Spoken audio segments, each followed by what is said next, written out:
വേദികളിൽ നിറഞ്ഞാടിയ എല്ലാ വിദ്യാർത്ഥി സുഹൃത്തുക്കളെയും ഞങ്ങൾ ഹൃദയത്തോട് ചേർത്ത് പിടിക്കുന്നു.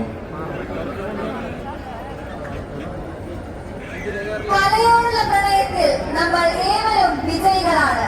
ഗ്രേഡുകൾക്കും സമ്മാനങ്ങൾക്കും അപ്പുറം നമ്മുടെ ഉള്ളിലെ കലയെ സ്നേഹിക്കുന്ന ഒരു വലിയ ജനസമൂഹം ഇവിടെയുണ്ട്. തൃശ്ശൂരിന്റെ ഈ മണ്ണിൽ നിന്നും നമ്മൾ മടങ്ങുന്നത് വലിയ അനുഭവ സമ്പത്തുമായാണ്. ഈ കൗമാര കലോത്സവത്തെ ധന്യമാക്കിയ എല്ലാ കൊച്ചു കലാകാരന്മാർക്കും കലാകാരികൾക്കും അഭിനന്ദനങ്ങൾ. മത്സരം വേദികളിൽ അവസാനിക്കുന്നു. എന്നാൽ കല നമ്മുടെ ഉള്ളിൽ എന്നും ജ്വലിക്കട്ടെ.